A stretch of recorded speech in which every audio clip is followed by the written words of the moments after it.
mercy and His grace. In the mansions bright and blessed, He'll prepare for us a place. When we all get to heaven, what a day of rejoicing that will be. When we all see Jesus, we'll sing and shout the victory. Let us then be true and faithful, trusting, serving every day. Just one glimpse of Him in glory will the toils of life repay. When we all get to heaven, what a day of rejoicing that will be. When we all see Jesus, we'll sing and shout the victory.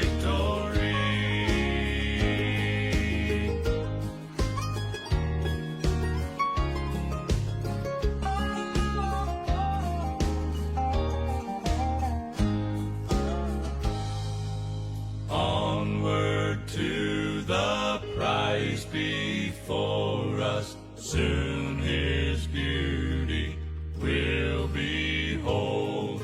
Soon the pearly gates will open, we shall tread the streets of gold.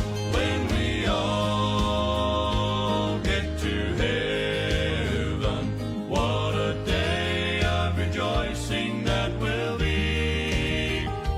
When we all see Jesus, we'll sing and shout the victory. When we all see Jesus, we'll sing and shout the victory.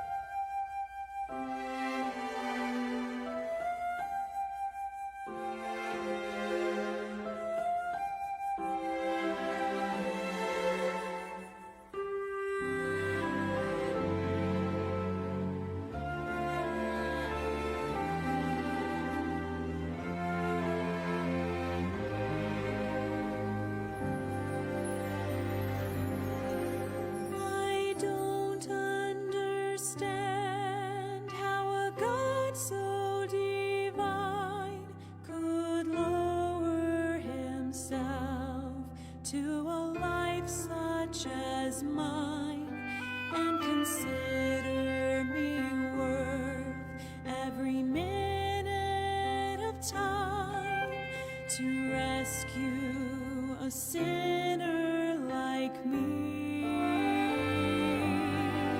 When I think of my Savior alone on the cross, I know without Him that my soul would be lost if He had not been willing to suffer the cost to rescue a sinner like me. To rescue a sinner like me, Lord, to rescue a sinner like me. He abandoned His throne And His kingdom above to rescue a sinner like me.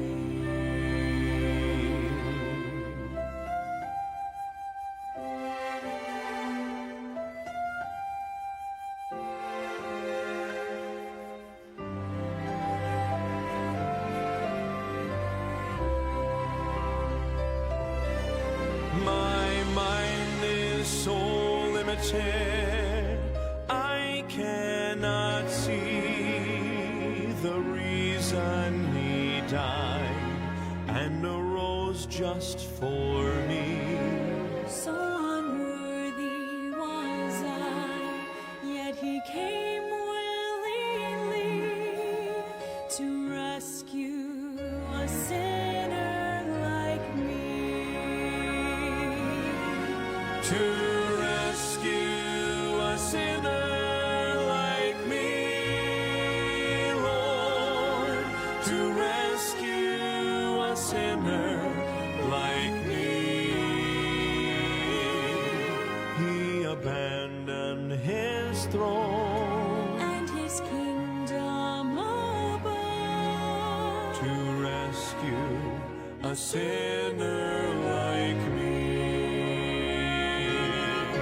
To rescue a sinner as worthless as I, and give me a reason to sing. It's so hard to believe. but it happened to me. Hallelujah to Jesus, my King, my King.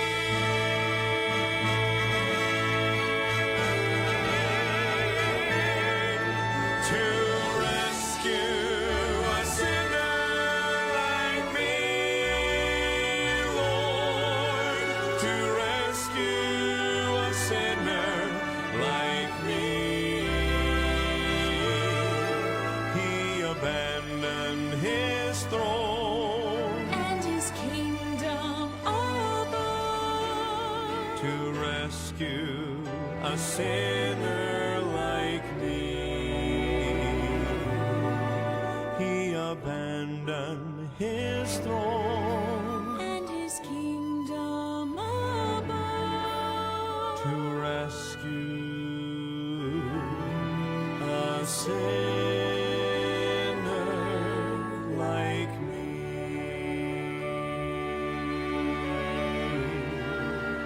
A sinner like me.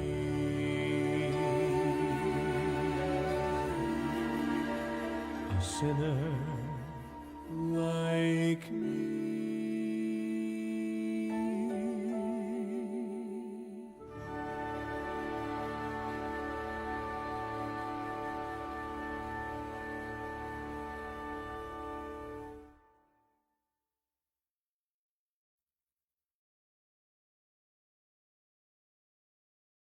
Blessed morning to each everyone. Blessed good morning. I hope we're ready for our another episode here in Newman every morning, developing a strong faith to God, and really praise God that God woke up us this morning and God gave us another right spirit. At magandang umaga po sa bawat isa at sa mga kapatiran na nariyan na.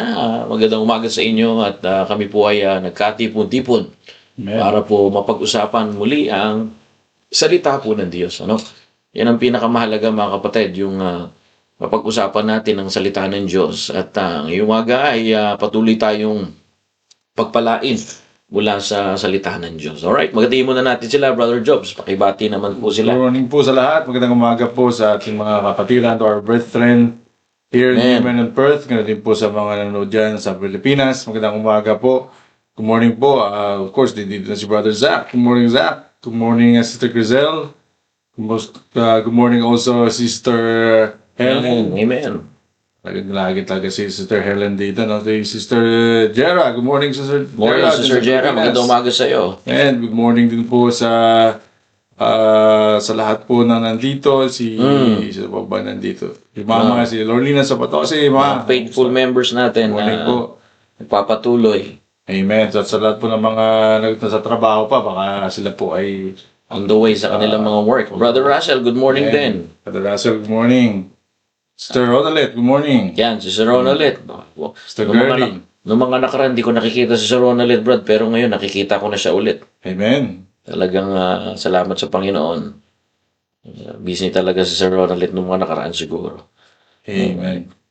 Sino pa po Siya nandyan? po si Sister Caridad Mahor, Sister Girly, Mhm.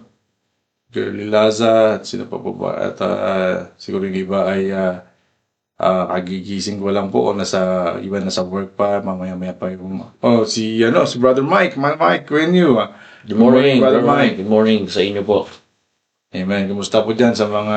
We have a great service there sa Perth. Perth, Talagang, amen. mga faithful service. Yung pinakamalaga, Brother Jobs, yung maging faithful tayo sa Panginoon. Amen. Yan ang pinakadawa. Ang hinahanap ng Panginoon, sabi ng salita niya, yung mga faithful. Right. Yun ang hinahanap. Hindi lang basta attendance ang hinahanap ng Diyos. At ang hinahanap ng Diyos ay yung mga faithful. Kaya maging faithful tayo sa Panginoon. No? God is looking for a faithful servant. That's why I encourage you, church, be faithful in the ministry. Because at the end of the day, the Lord will reward. You know, Amen. the one who reward us is the Lord in the ministry. Alrighty, so I hope we're ready, and I believe the Lord will bless us this morning. Good morning to each everyone, and to our brothers and sisters in Newman and Perth. I encourage you to join us. At kayo ay ma-encourage so that you will be encouraged this morning to the Word of God. Amen. Alright, yesterday we have a great Sunday, Brother Jobs. Amen. With We have a great message Sunday last today, Sunday, Pastor. and really praise God for a great fellowship and worship and praise and Amen. hearing the Word of God yesterday. And praise God for that. Ano? Amen. At salamat sa Panginoon na patuloy tayong lumalakas at patuloy na pinagpapala ng Diyos. May dumarating dating pa po. Talagang dumarating pa yung mga kapatiran natin. Ano? Gandang umaga sa inyo. Si Brother Gerald, Brother Roel. Good morning po, Ma'am Flor. Praying for the Flor. mission there, all the way Amen. there in Japan, ano? At patuloy Praise kami God. nagpe-pray sa inyo dyan at kabahagi kami ng nangyayari dyan sa Japan, Brad. Maraming mga Hapones na kailangan makakilala. Pero most of the time is nasyashare ni Ma'am Flor at mga Pilipino. Amen. Parang kagaya din Praise natin dito, Brad, sa Australia. Pero walang posible na gamitin tayo ng Diyos sa ibang lahi, ano? Amen. Ang halaga dyan tayo ay nagpapagamit. Gaya nga sinabi ko po, maging faithful tayo sa Panginoon. Yun ang pinaka-the best, maging faithful tayo sa gawain ng Panginoon. Kasi nga ang hinahanap ng Diyos ay ang faithful. Pero ngayong umaga, pag talakayin natin ang chapter 14, this morning we will talk about another episode here in Human Every Morning. We are now in episode praise God that for 3 years we consistently doing our Bible program, and our Bible program is additional feeding for especially for our church members here in Newman and Perth. That's why I encourage you to join us. We're now in episode 624, and we talk about life lesson, lesson from Jeroboam's life. And I believe the Lord will bless us this morning. I believe we get something. So, Brother Jobs, Taglish, we will do Taglish, because I want also to encourage other, not only Filipino, because our church is not for Filipino church. Our church is not Filipino church, but church are for everybody. All right, but before that, let's open our Bible. Good morning sa iyo dyan, Brother Gerald, sa mga magigiting mo dyan mga kasama. Pagpalain sila ng Panginoon dyan. Morning, Brother Gerald. At pagpalain din kayo ni Sister Clarice, yan ang mga faithful na member. Tutuwa ako sa mag-asawang ito, napaka-faithful. Pagpatuloy kayo ha, huwag kayo magbabago ha. Tsaka si Nanay Salvacion, good morning. Nakikinig din to si Nanay Salvacion. Amen. Si Nanay Elsa kaya, nakikinig din. Si Nanay Cristina De Vera, pag-join din po kayo sa ating programa. Napakaganda po nito kung hindi naman po kayo busy. Alright, good morning sa iyo, Sister Girly. Good morning sa iyo, sis, and Brother Mike, good morning. And salamat sa pag-join nyo sa Bible program na ito. Maganda yung gupit mo ngayon, Brother Jobs. Talagang Nagkamali ng gupit. Bihira, parang- Diretso na sa kalbo. hindi. Kung dyan tayo mas gagamitin ng Panginoon Di ba? Maraming ginagamit ang Panginoon na kalbo noon Marami din naman ginagamit ang diablong kalbo. Paubos na, Pastor, kahit tinuluyan na rin. Alright, good morning sa iyo, Sister Queenie. Moreno Good morning Soto. po. And Yes, praying Jenny. for your brother Roy Soto. Kalahin mo po. Amen. For 2 years na pinagpipray po siya dito together with your brother Gerald. Yes. We pray for your Brother Roy now, and soon God will open the door of opportunity. Amen. Amen. So, Nanay Lolena, good morning at salamat na Sister Zenny Bilaranda. Good morning po Amen. sa Good inyo morning po at sa sa inyo. mga kapatiran din sa Pilipinas. Alright, so I hope tayo na po ay magsisimula. Babasa lang muna tayo ng ilang verses dito para meron po kayo makita ngayon. We're now in chapter 14, you know. We are now in chapter 14. Last time we talked about chapter 13 for 3 weeks. Now we are here in chapter 14. You know? And I believe the Lord will give us a wisdom here. Amen? Amen. Praise God that we have the Word of God. So, meron ako ditong Bible screen. All good, Zachary? Meron ka ng Bible dyan? Zachary is here also. Good morning, Zachary. You're not feeling Amen. well, but I believe the Lord will give you and restore your extra strength. Amen, Zach? Amen. Dun. Yan. Amen. All right. Let's read 1 Kings chapter 14, verse number 1. The Bible says, at the time Abijah, the son of Jeroboam, fell sick. Verse 2. And Jeroboam said to his wife, arise, I pray thee, and disguise thyself, that thou be not known to be the wife of Jeroboam, and get thee to Siloam. Behold, there is Ahijah the prophet, which told me that I should be king over these people. Okay? In verse number 3, the Bible says, and take with thee 10 loaves and cracknels and cruse of honey, and go to him, he shall tell thee what shall become of the child. Verse number 14, and Jeroboam's wife did, and arose and went to Shiloh, and came to the house of Ahijah. But Ahijah could not see, for his eyes were set by the reason of his age. All right, verse number 5. And the Lord said to Ahijah, behold, the wife of Jeroboam cometh to ask a thing of thee for her son. For he is sick, thus and thus shalt thou say unto her. For it shall be, when she cometh in, that she shall paint herself to be another woman.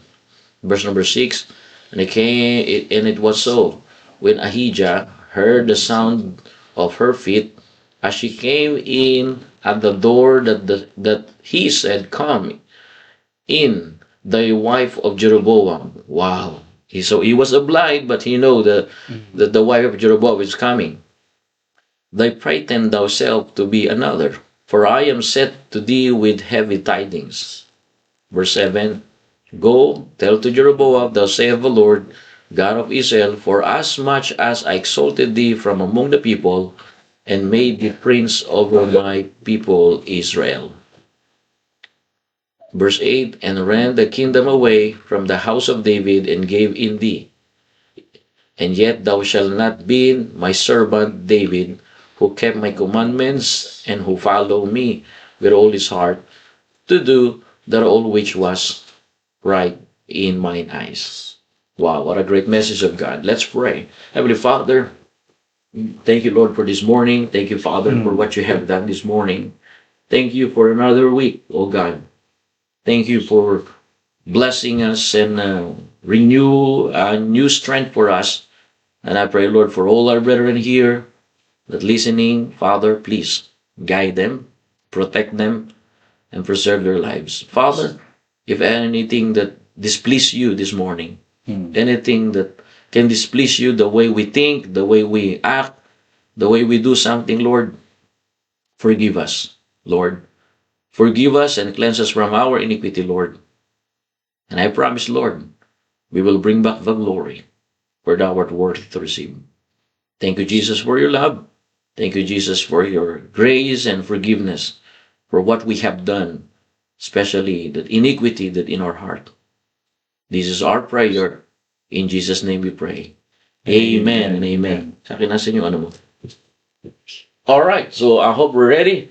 I believe the Lord will bless us this morning. Amen. Amen. So, for all our brothers and sisters, chapter 14 is very important, you know, because it talk about in the life, one of the life of Jeroboam's life. So, as you understand, after Jeroboam, according to the word of God, led the Israel The Bible says God command him, God command him to lead the Israel for to understand the will of God. But the problem of in this chapter, brothers and sisters, King Jeroboam, all right, God entrusted him, but King Jeroboam led the people into idolatry, Brother Jobs. So what happened now? So what happened? All right, of course, any sins have consequence. Correct. Now, what happened? His son, the Bible says, according to the Word of God, his son's health was failing. His son is ill, the Bible says. Nagkasakit po ang kanyang anak, At kasi nga po, ang kasalanan, hindi ka dadalhin yan sa pagpapagaling. Ang kasalanan lagi, dadalhin ka niyan sa karamdaman. Correct. Parent sin will lead us to be sick, but the will of God will lead us in healing. Amen. That's all. So when King Jeroboam choose his way rather than God's way, his way always lead him in miserable life, in sickness life. And that's what happened. Now, what happened to his son? Sick. Why? Because he chose his way. And now, what Jeroboam did, so in order, according to this passage that we read, according to the word of God that we read, God gave him opportunity to repent. God gave him opportunity to repent. But Jeroboam refused repentance. He hardened his heart, Brother Job. Amen. And now the Bible says in chapter 14, Jeroboam's son Abiah became seriously ill. Instead of humbling himself before God, Jeroboam now looking, brothers and sisters, for solution. And the Bible says he sent his wife in disguise to talk the prophet. The prophet name is Ahijah, hoping to receive good news without facing God's honestly. Sometimes, brethren, we hope a good news, we hope a solution without facing God honestly. So mga kapatid, tinan nyo, hinirefuse niyang, hindi siya nagsisi ng kanyang pagkakamali. Tapos gumagawa siya ng solusyon. Tapos ang ginagawa ni King Jeroboam, lumalapit siya sa propeta, pero hindi siya lumalapit sa Diyos. Correct. Lumalapit siya sa propeta, pinadala niya yung kanyang asawa, sabi niya, magbihis ka, mag-disguise ka, wag mong sabihin na ikaw ay asawa ko bilang hari, ikaw ay asawa ng hari. Lapitan mo yung propeta, itanong mo sa kanya kung anong mga kailangan gawin. So, nagtago siya, mga kapatid. Ito si King Jeroboam, ayaw niyang harapin ang kanyang pagkakamali, pero gusto naman niyang malaman kung anong sagot sa kanyang pagkakamali. Di ba sometimes, mga kapatid, meron tayong ganung problema? Ayaw natin tanggapin yung ating pagkakamali, pero gusto rin naman natin malaman yung sagot sa ating pagkakamali. Bakit? Kasi nangingibabaw yung pride sa puso natin. Nagtago si King, pinatago niya yung kanyang asawa, si King Jeroboam, tinago niya yung kanyang asawa para po malaman yung kasagutan sa problema niya. Hindi niya hinarap ang Diyos. Tinago niya yung sarili niya sa pamamagitan ng kanyang titulo bilang hari, sa pamamagitan ng kanyang mga bihis, sa pamamagitan ng kanyang mga salita. Tinago niya sa pamamagitan ng kanyang asawa. Di ba minsan ganun tayo, mga kapatid, kung magiging honest tayo, mga kapatid? Ayaw natin harapin yung ating pagkakamali. Ayaw nating mag-repent. At tatandaan ninyo, kahit anong gawin natin, mga kapatid, hindi man tayo nakikita ng tao, pero kita tayo ng Diyos. Amen. Either amen? Maliwanag po ba? Even no one sees you, but God sees you. And the Bible says, they choose a blind prophet. But God said in verse number, right here in the verse, okay, let's read. Verse number 5. What the Bible says, verse number 5. And the Lord said unto the prophet Ahijah, behold, the wife of Jeroboam, and the Lord said unto Ahijah, Behold, the wife of Jeroboam cometh to us a thing. Alright? Cometh to us a thing of thee for her son, for he is sick. Thus saith thus saith thou say unto her, for it shall be when she cometh in that she shall faint herself to be another woman. So God knows.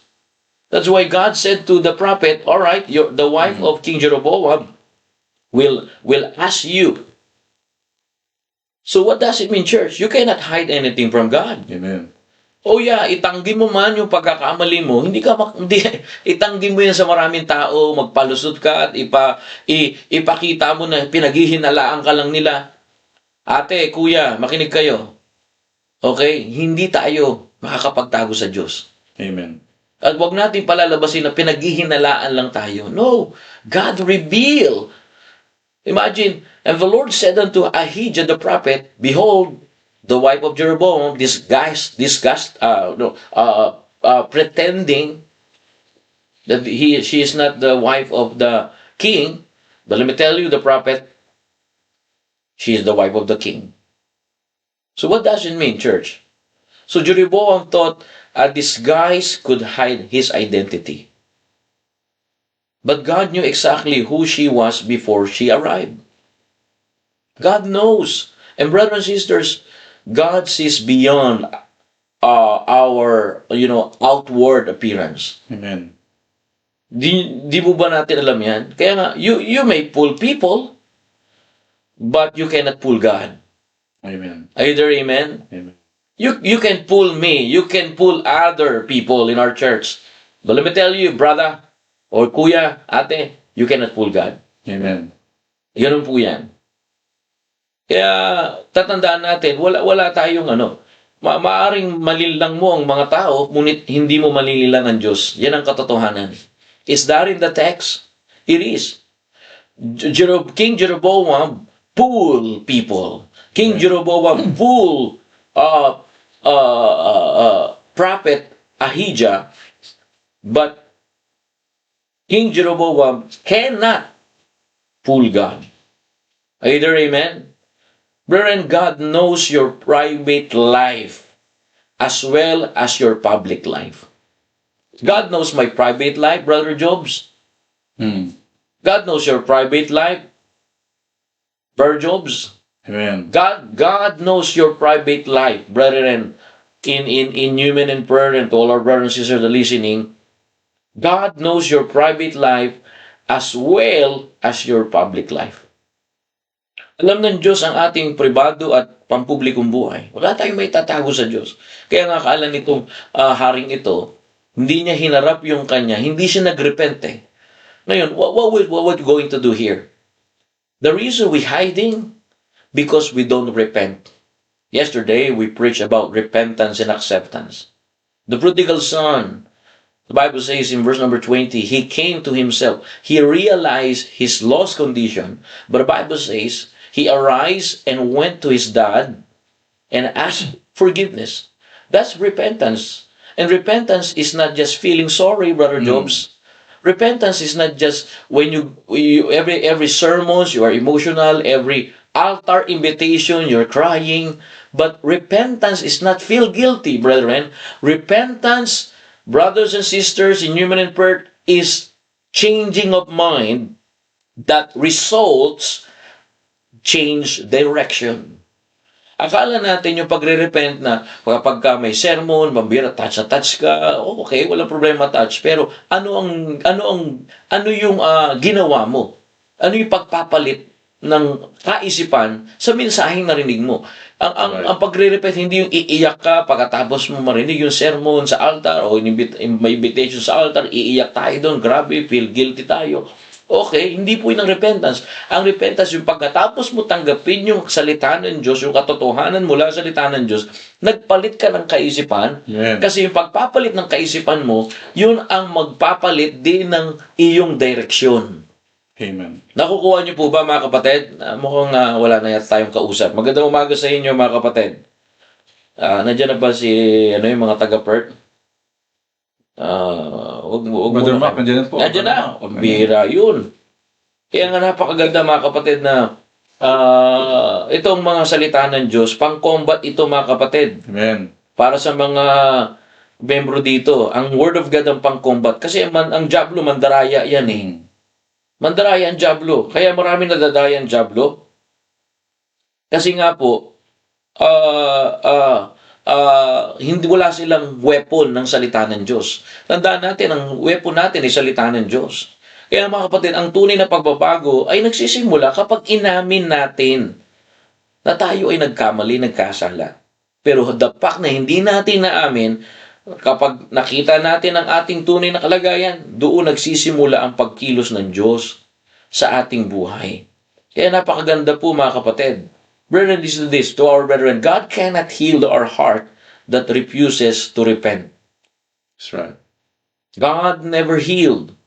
King Jeroboam refused to repent. Imagine, he used his wife to disguise his identity.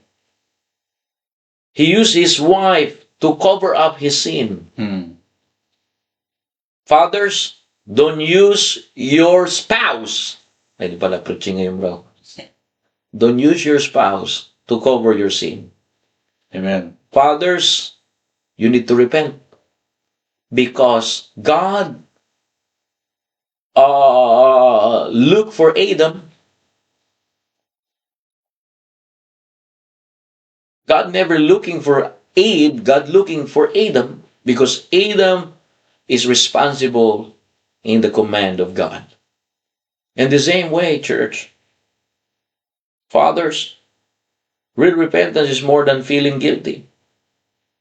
And biblical repentance means, a change of mind that result in a change of direction. Amen. Mag-iiba talaga yung direction mo.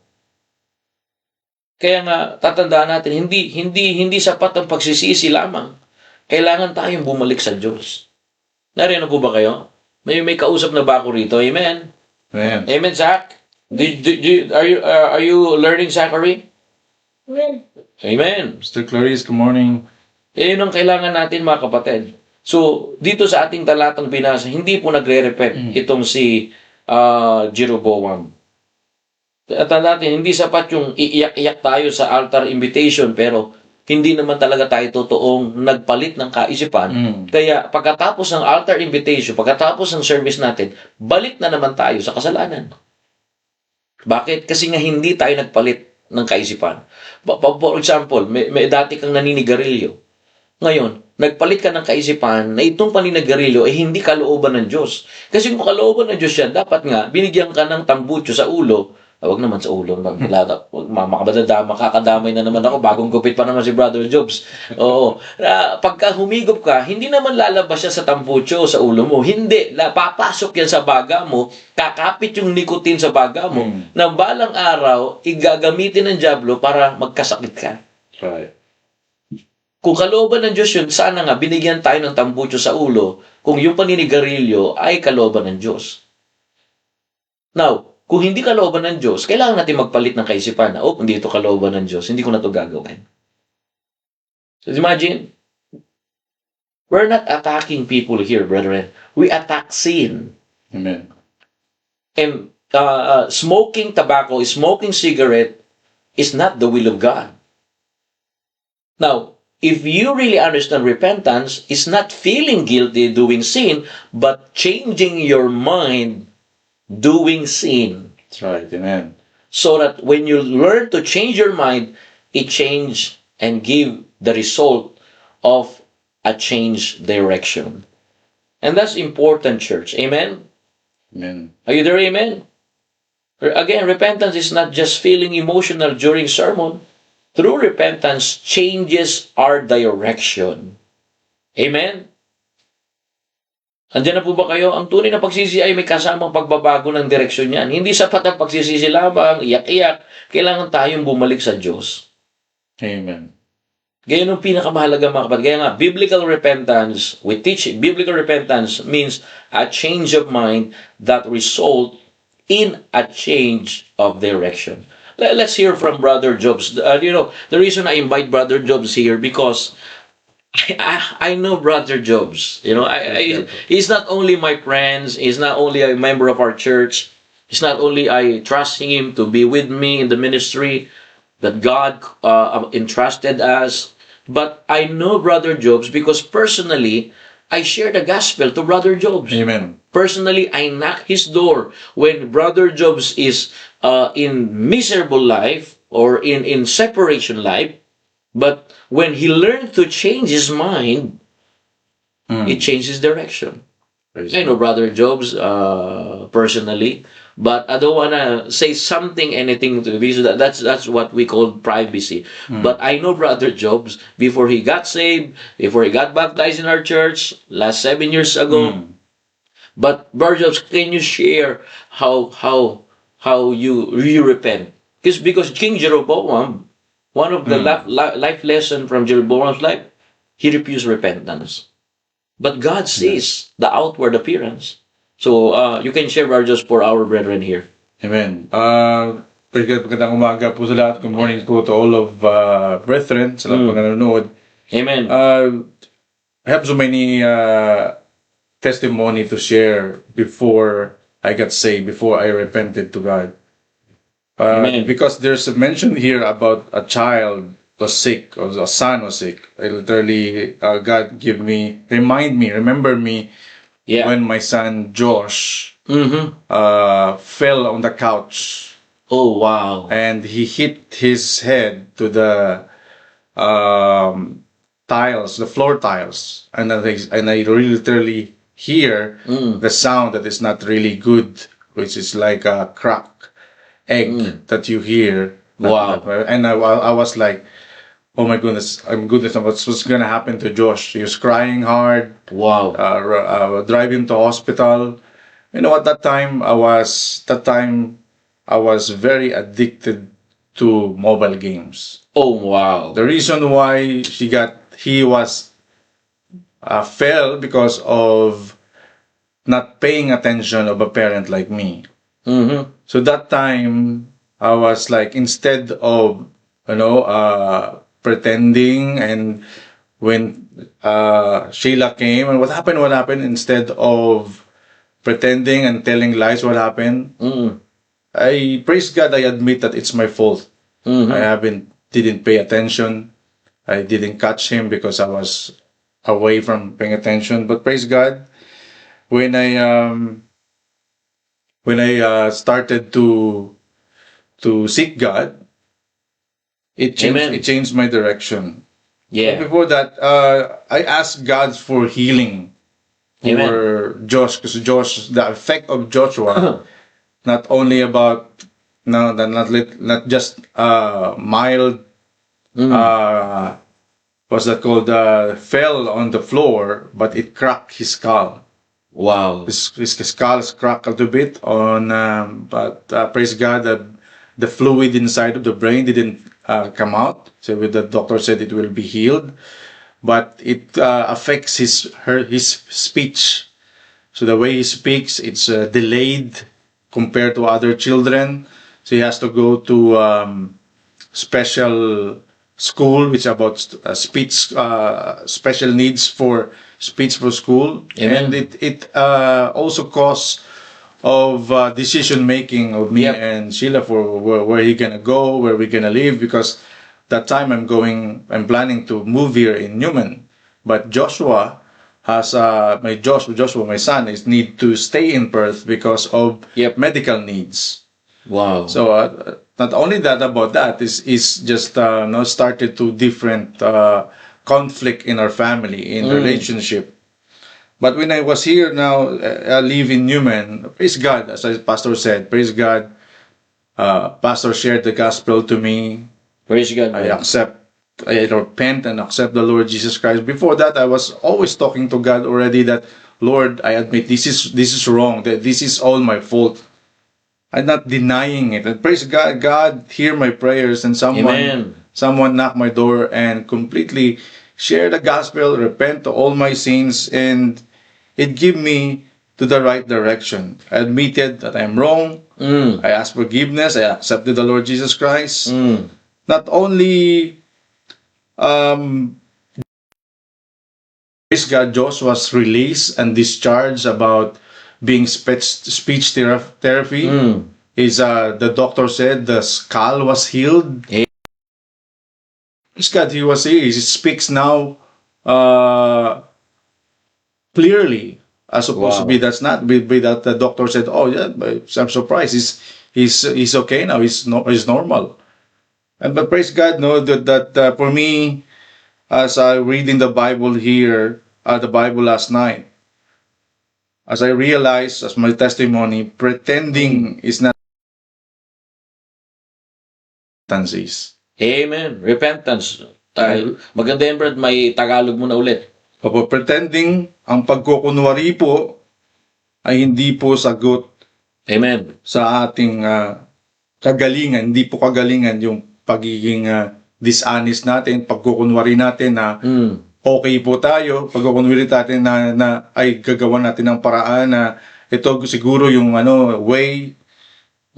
But kailangan natin minsan admit, no, may iba tayong circumstances or situation, not only about sickness, physical sickness in members of the family, but sometimes the real reason is the sickness of ourselves itself. As me, I accept that the Lord, that I have a mistake, ginamit lang ng Panginoon ang pagka-aksidente ni Josh, but God reveals me that I am the one who is sick, that needs healing. Amen. And needs repentance to be healed.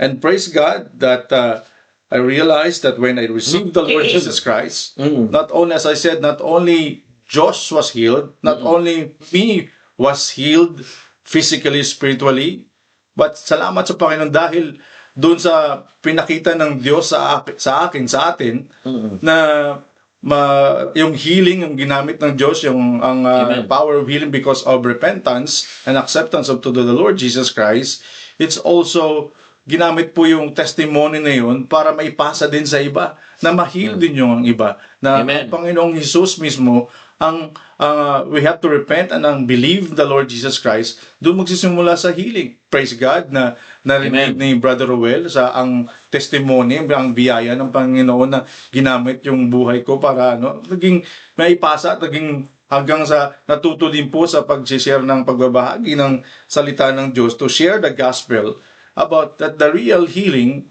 is not about dishonesty or pretending, but humble yourself, repent, and accept the Lord Jesus in your life, and it changed my direction. Salamat po sa Panginoon nang ako po ay tumanggap at naglingkod sa Panginoon.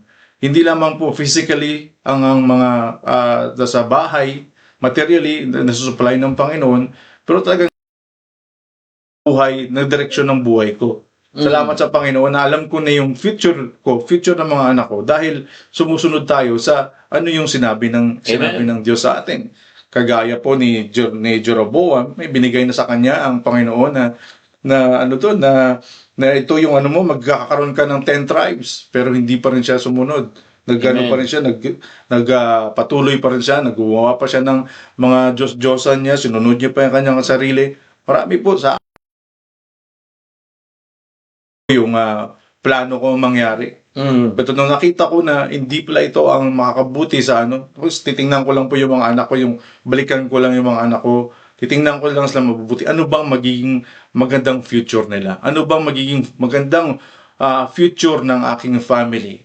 When you say family is successful family, andun yung peaceful life, andun yung abundance life, andun yung joyful life, andun yung full of love na pamilya. Amen. At yun lamang po yung malalaman lang po natin yan, we will able to have, actually that life is normal life in heaven. Amen. As tinuturo po sa atin ng Panginoon na tayo po ay manalangin, na ipanalangin yung kanyang paghahari sa buhay natin upang yung nararanasan ng langit ay nararanasan natin. That's That's the life I want to me and to my family from here, and also in the future. So ganoon din po, lagi ko titingnan yung aking mga aking family, ano ba makakabuti sa family ko? Follow the will of God. Sumunod dun sa kalooban ng Panginoon. Stay on the direction where's the will of God. Where's can you please God? At salamat sa Panginoon na Amen. dinala po ako dito, na nung makita ko po yun, lagi ko nga, nag-uusap nga kami ni Brad, salamat sa Panginoon talaga, yung mga blessing. No nga Brad, dapat ito, kailangan talaga maranasan din ng iba. Kasi kawawa naman sila na hindi sila nakakaranas. Panginoon. Kaya salamat sa Panginoon nung natuto po tayo sa salita ng Diyos to follow His will, as in talagang naging maayos yung direksyon ng buhay ko, me, my family, and people around me ay Amen. sa biyaya ng Panginoon po. And praise God for that. And salamat din po, patuloy nagpapagamit po yung ating pastor sa pag-train sa amin dito, especially in soul winning and to share the gospel. Yun na po, Pastor. Amen. Thank you very much, Brother Jobs. What trying to say, Brother Jobs, simply saying that repentance is changing of mind Amen. that it gives a change direction. So Jeroboam don't repent. So when Brother Jobs learned to repent biblically, because biblical repentance means a change of mind that results in a change of direction. Many people regret sin but never live it. Maraming tao na niregret sila sa pagkakasala. Mga kapatid, hindi natin pwede paikutin ng Diyos. That's right. Pwede mo mapaikot ang tao. Is that in the scriptures? It is. Let's read. Let's go back to the Bible. Let's go back to this in our screen. So, the Bible says in verse number 4, "And Jeroboam's wife did so, and arose, went to Shilom, and came to the house of Ahijah, the prophet. But Ahijah could not see, for his eyes were set by the reason of age." So, the prophet could not see the Jeroboam's wife. But in verse number 5, "And the Lord said unto Ahijah, Behold, the wife of Jeroboam cometh to ask a thing of thee for her son, for he is sick." So, what does it mean, church? The reason we need to repent, because God really knows. Before Jeroboam's wife arrived, before he pretend that he is not Jeroboam's wife, he's not the king's wife, God speak to the prophet. That's Jeroboam's wife. So that's the reason why we need to repent. Amen. Amen? And brethren, repentance means, like what I said yesterday, it's not just feeling emotional during a sermon. True repentance is changes our direction. Saying I'm sorry without changing is not biblical repentance. Saying sorry without changing direction is not biblical repentance, because repentance means leaving behind simple habits, forgiving others, making things right where possible, and follow the will of the Lord Jesus Christ. And brethren, every Christian should live in a life of continual repentance. Whatever, every day, Amen. repent. Hindi niya akalain na naitago niya yung hindi niya hinarap ang Panginoon, hindi niya hinarap ni King Jeroboam ang Panginoon, yung asawa niyang pang-cover para lumapit sa propeta. Pero sabi ng Panginoon sa propetang Ahijah, darating yung asawa ni Jeroboam. Asawa ng hari na ito. At may itatanong siya sa'yo patungkol sa anak. Sometimes ganun tayo, mga kapatid, ayaw natin harapin ang Panginoon. Minsan, pe-pretend tayo na tayo pa ang biktima. Pero ang totoo niyan, madalas kayo nag-uusap sa cellphone ng 1 oras, nahuli na kayo ng asawa nyo, bawat asawa nyo, nahuli na kayo, tapos itatanggipin nyo pa. Saka makakita na brothers and sisters mo lang, nag-i-spend ng 2 oras at 4 na oras sa telepono. Grabe naman yung discipleship niyan. Hindi na discipleship yan. Disciple chicks na yan. Oh. Mga kapatid, hindi nyo pwedeng itago yan kasi lalabas at lalabas yan. May panahon ng Panginoon na i-reveal niya lahat ng ating pagkakamali. Right. Ang nakakalungkot, sabi ko nga kahapon, pagka ang kasalanan ay napuno, ang sabi ng Biblia, natapos na. Ang kasunod niyan, kamatayan. Amen. Doon ba lang ba tayo maniniwala at doon lang ba lang tayo magsisisi kapag may nangyayari ng hindi maganda? Nung panahon ni Jeroboam, binigyan siya ng pagkakataon. Sinid niya yung propeta na wag ka nang sumamba sa Diyos-Diyosan. Pero nirefuse niya, hindi siya nagsisi. So ngayon, may nangyari na. At doon pa lamang siya nagkakaroon ng kaisipan na iwasan. Ito pa, may nangyari na, iniwasan pa. Kapatid, tayo ay mananampalataya. Huwag mo kalimutan, anak ka ng Diyos. At kung tunay kang ligtas, hindi mo kayang nagbabackslide tayo, natataba tayo, may pinili tayong daan at nakita natin yung daan na yan ay hindi talaga para sa Diyos. Napahamak tayo. Pero mga kapatid, bukas ang sabi nga po ng parabola ng Panginoong Hesus, nakita na nung ama, yung anak, nasa malayo pa lang. Tinakbo niya yung anak niya, niyakap niya yung prodigal son niyang anak. Kasi yun ay nagpahalimbawa din na ganun tayo, inaantay ng Panginoon na magsisi at manumbalik sa Diyos. Kaya nga mga kapatid, hindi sapat yung magsisi lamang, kailangan tayong bumalik sa Diyos. Amen. Kasi ang tunay na pagsisisi po ay may kasamang pagbabago ng direksyon. And I want you to understand this morning. This morning, we're just talking about repentance. We pray for restoration. But if we don't repent, and repentance is changing of mind, not only turning away from sin, but changing of mind. That these simple habits, sinning or simple habits, you change your mind that, this is not the right way. Meron ditong nag-comment, sabi ni Ma'am Zeni, amen, when we humble enough to admit our sin, repent, God is merciful enough to give a second chance and perform the miracle that we should see and acknowledge and the same time to be thankful. Amen. Salamat po dyan. Amen po, Ma'am Zeni. Amen. Tama po yung sinasabi. Good morning, Brother Jim. Good morning sa iyo, Brother Jim. Good morning, Brother Samuel. Good morning sa iyo, Brad. Totoo yun, mga kapatid. Di po ba? Kaya makikita po natin, mga kapatid, kaya tayo madalas na-discourage. Kasi tayo naman ang gumawa na ikaka-discourage natin. Discourage ako dyan sa church. Discourage ako dyan sa pastor. Kasi nga, ikaw ang gumawa ng discouragement mo. Sino gumawa ng ikaka-discourage ni King Jeroboam? Siya din naman. Sabi ng Panginoon, huwag ka na magsamba sa mga Diyos-Diyosan mo. Pero sinunod niya pa rin yung gusto niya, sinamba niya pa rin Diyos-Diyosan. Ngayon, nung sinamba niya yung Diyos-Diyosan, may nangyari na hindi maganda. Tapos ayaw niyang harapin. Ayaw niyang harapin, Brother Jobs. Yun ang problema eh. Pagka hindi natin naharap yung problema, mga kapatid, lalo tayo magkakaproblema. Kaya salamat sa Panginoon, yung testimony ni Brother Jobs na hinarap niya yung problema. Sabi niya, nangyari to kay Josh. You said a while ago that Joshua accidentally fall in the ground and it caused a damage. But instead of pointing fingers to others, blaming others, you ask God, Lord, what do you want me to do? I know you asked me to do something. So that's repentance, Brother Jobs. When you learn that God gave you warning, when you learn God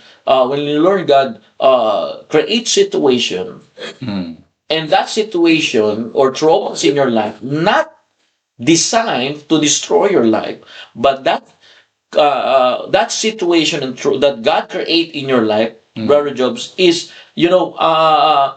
purposely to see the real Jesus. Praise God, amen. Jesus of the Bible, not Jesus of Purple Pop. Because sometimes they have Jesus there, come on to Purple Pub, we have Jesus here. The water turned to wine. Yeah. So, but the Jesus of the Bible is the real Jesus. Amen. Sometimes, brethren, we need to open our eyes. Are you there? Amen. We need to open our eyes. Buksan natin ang ating mga mata. We need to open our heart this morning. Amen. Kung hindi natin pahihintulutan yung salita ng Diyos at katotohanan ng Diyos, walang mangyayari. Paulit-ulit lang yung nangyayari sa atin. Like what I said, you can fool people, but you cannot fool God. That's the truth of it. It hurts sometimes, but truth hurts and truth heals. And God knows your private life. And come to God honestly, with repentant heart, not pretending heart. Repentance, not feel guilty, crying and emotionally during sermon or altar invitation. But true repentance is you have change of mind, metanoia, changing of mind, metanoia, that result in a change direction. Lumapit tayo sa Diyos ng may katapatan at pagsisisi. Hindi yung panglabas na relihiyon ang hinahanap ng Diyos, kundi mga kapatid, pusong tapat ang hinahanap ng Diyos. And God reminded Jeroboam of how He had blessed him and made him king. Yet Jeroboam rejected God and led Israel into adultery. Rejected the message of God.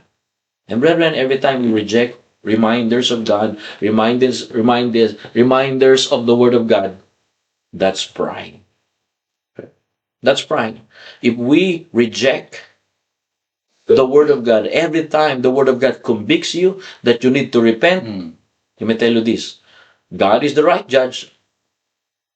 Let me tell you this, God is the right judge. God gave you a chance to repent. God gave you a chance to repent so that He can lead you into His best life. Amen. Perfect plan for you. When I learned to repent, I realized something. I reject the very best plan of God in my life. But when I learned to repent, Zachary, He led me into His best, perfect plan. The same, Zachary, learn to repent. And repentance is changing of mind in every simple habits. Learn to forgive others. Learn to be patient to others and following the will of the Lord. Amen. In church, it restores us. Amen? Repentance is continually. Kaya mag-repent tayo, mga kapatid. Tatandaan po natin yan. Amen? Amen. Sa mga kapatiran ko po, salamat po for listening, Ma'am Trinidad, Caridad. Thank you for listening.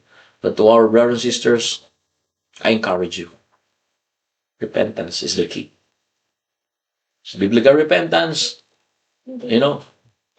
is a changing of mind, that result in a change direction. Magbabago ang direction natin. Amen. Magbabago ang direction natin. Alright? So, last word, Brother Jobs, to encourage our brethren. Brethren, again, we're not here to attack you. And Newman every morning is not for Newman Town. Newman every morning have two meanings.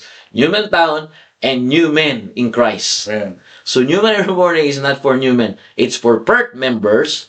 Kaya nga, tinitingnan ko yung PERT, paano sila nagre-response sa Word of God. Ganun yan, mga kapatid. Dito, kailangan natin at bigyan ng pagpapalag ang salita ng Diyos. Give Brother Jobs any words dyan? Amen. Thank you, Pastor. As encourage sometimes ito base po sa when I experience this, Man. especially when I have a hard time, hard life, a rock bottom in my life. Encourage you not to pretend. Don't find solution in your own way. Amen. God will never bless dishonesty, will never bless disobedience, but instead repentance. So as Pastor said, ang ganda ng paliwanag kapon ng preaching ni Pastor, praise God. When you receive the Word of God, when you receive the truth of the Word of God, when you change your mind, you change direction, you obey what you hear, it's a repentance. Hindi yung madalas ako pagka nakarinig na noon, akala natin ng iyak na tayo, feel guilty tayo, yun na yung yun ay remorse. Yung repentance is talagang nag-change tayo ng marinig tayo ng katotohanan, tayo ay nagbago ng direksyon. So all parents, sa kapwa ko parents at future parents, tingnan lang natin yung mga anak natin, no, sa encouragement. May balik ko lang yung mga sa Pasko, ay babalikan ko talaga kung ano yung anong makakapag-please sa Panginoon, ano yung kalooban ng Diyos.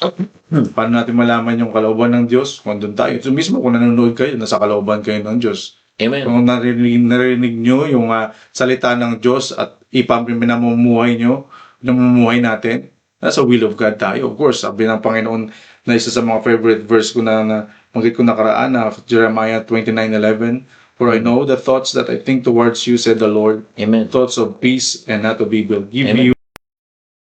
Amen. Ganun po yung pinangahawakan ko sa ngayon at hanggang habang buhay na po, na talagang Amen. hayaan natin na ang Diyos ang mag-taking upang hindi natin maranasan. Kagaya naranasan ni Jeroboam, talagang nakakalungkot, ay nag-suffer yung family niya, nag-suffer yung anak niya, Amen. yung asawa niya na ginamit niya pa sa pagsisinungaling niya. Nakakalungkot yun. But salamat sa Panginoon na binago ng direksyon ng ating, nung tayo nagkaroon ng humble heart, nagkaroon tayo ng repentance, na tinanggap natin tayo ay may pagkakamali. At Yep. yun lang po, at praise God po. Amen. Thank you very much, Brother Jobs, for your time. Thank you, Zachary, for your time. And thank you very much for each every time. Brethren, we're not here to attack people. Don't be deceived by the devil. Okay. Satan is our enemy here. We love each everyone. Our job is to proclaim the truth. Jeroboam refused to repent. He led the people of Israel in idolatry. Brethren, let us lead our family members, our brothers, our neighbors in the Lord. Amen. Encourage them. And we're not here to attack them. Feel you guilty. We want you to receive the truth. That when you receive the truth, it gives you wisdom to change your mind. And that change of mind is biblical repentance. Amen.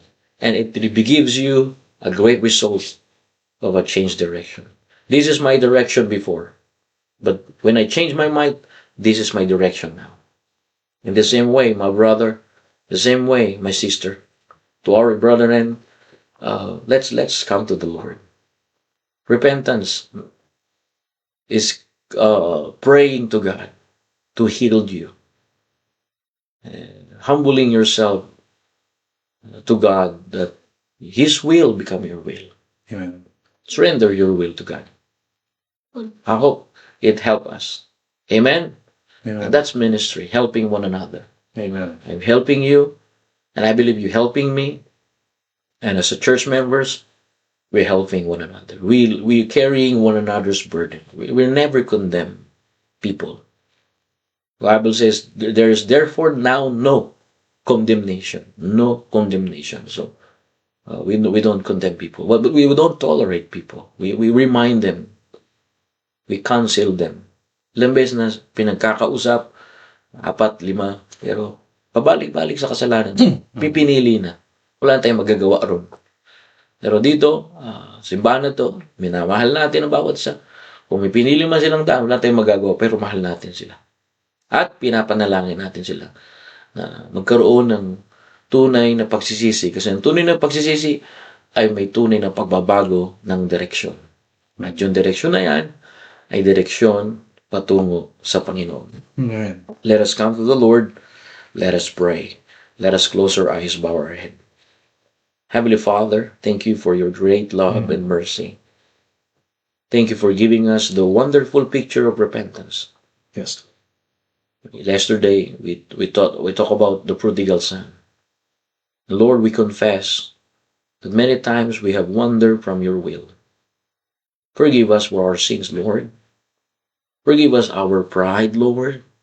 Forgive us for our disobedient, Lord. Father, help us. Yes. Holy Spirit of God, help us to come to ourselves, to recognize our true condition, and to return to you with sincere repentance. Yes. Thank you that through the Lord Jesus Christ, through our Savior, we can be healed. We can be restored, revived, and redeemed. Yes. And thank you that you do not cast us away, but welcome us with grace, forgiveness, and restoration. Father, if there is anyone this morning who has never trusted you never trusted Christ as the Savior, I pray, oh God, may they come to Jesus Christ before it's too late. Restore every backslidden believer, strengthen every faithful Christian, and fill our hearts with the joy of salvation. Yes, Lord. May our lives bring glory and honor to you. In the precious name of our Lord and Savior Jesus Christ, we pray. Amen and amen. Amen. All right. Thank you very much, brothers and sisters. And thank you for your time. At salamat po sa inyong pong pakikinig ng salita ng Diyos. At ako'y nagpapasalamat na saan man kayo ay pagpalain. Okay? At pinupuri natin ang Panginoon dyan. God bless you all, Sister Jera. Good morning sa iyo. Thank you for listening. Ganun din kay Ma'am Flor. Salamat din po sa time ninyo. At kila Nanay Elsa. Si Nanay Elsa, good morning, Nanay.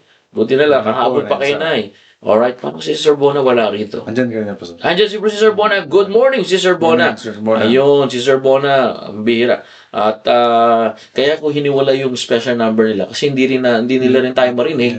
Hindi na sila marinig. So, kanya-kanya na lang. Alright, kita-kita tayo dyan sa Perth Ministry. And Brother Jobs, please pray for our preparation for our church camp. Amen. Amen. And our second church anniversary Amen. in Perth Mission, and Pastor Hill will be there. Amen. Pastor Bernard will be here. Pastor RJ and Pastor Louis. Amen. And all great men of God will help us Amen. to reach more souls for Christ. So get excited, and thank you for supporting us. Thank you for the Cake Factory, Amen. that helping our church ministry in Newman and Perth. Thank you din sa Smart Clean, helping financially our ministry in Newman and Perth. And thank you Agapeo Solution Asian Shop. Yun na, Amen. kompleto na brad. For future support in the ministry. Amen. Amen. Thank you. Zachary, please pray for Zachary for possible recovery. Kamusta? Pagpare niyo po ako kasi masakit po ang aking pagpe-pray mo, Zach? Pray ka muna. Please pray po ako. Ha? Rocky? Okay, thank you and God bless you all. All the glory belongs to God. And salamat po. See you tomorrow for another episode of New Every Morning, developing a strong faith to God. Pwede mo rin gawin niyo, bro. See you tomorrow, bro. Thank you, mga kapatid. God bless you all. To God be the glory. Amen.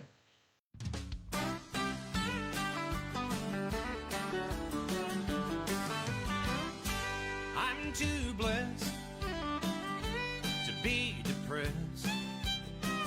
I'm living on love.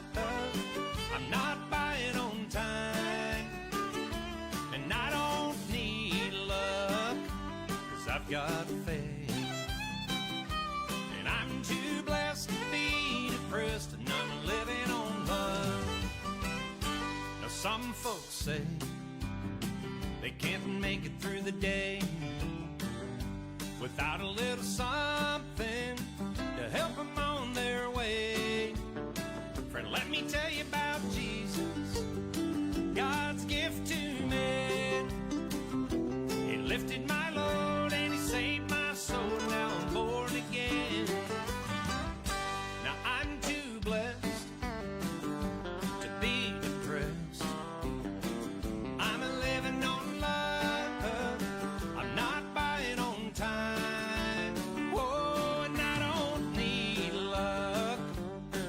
got faith. And I'm too blessed to be depressed, and I'm living on love.